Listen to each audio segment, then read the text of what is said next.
Hi guys, welcome back to my blog. मैं हूं आपका नीतीश और आज हम एक बड़े ही इंटरेस्टिंग और फ्यूचर ड्राइविंग टॉपिक पर बात करने वाले हैं। हम बात करेंगे भारत में इलेक्ट्रिक कारें। क्या हम सच में तैयार हैं इस क्रांति के लिए? ये मेरा है आज का टॉपिक। दोस्तों, जब भी हम कार की बात करते हैं तो हमारे दिमाग में सबसे पहले पेट्रोल और डीजल आता है, लेकिन अब वक्त बदल रहा है। इलेक्ट्रिक कारें धीरे धीरे हमारी सड़कों पर आ रही हैं। अब सवाल ये है, क्या भारत इस इलेक्ट्रिक क्रांति के लिए सच में तैयार है? चलिए जानते हैं मेरी इस वीडियो में। यहाँ पर कुछ मुख्य बिंदु हैं।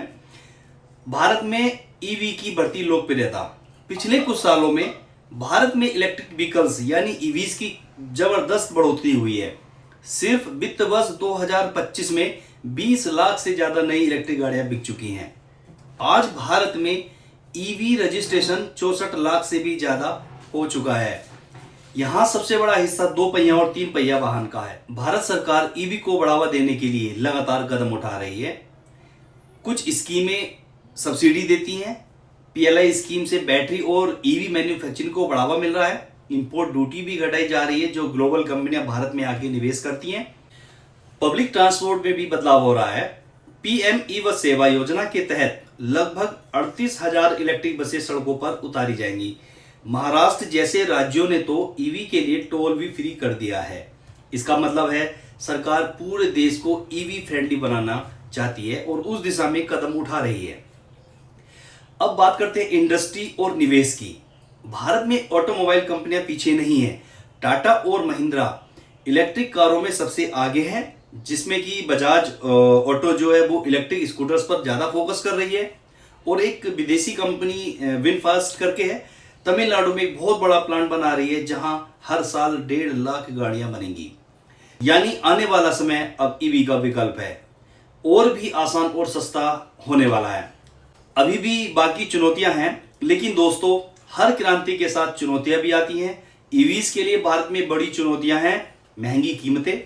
इलेक्ट्रिक कारें अभी भी पेट्रोल और डीजल की कारों से ज्यादा महंगी है। चार्जिंग में कमी।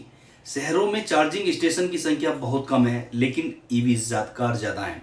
बिजली ग्रिड पर दबाव बनना भी एक समस्या होगा। लाखों ईवीज पर आने वाली बिजली की सप्लाई भी हमें मजबूत और बरकरार रखनी होगी।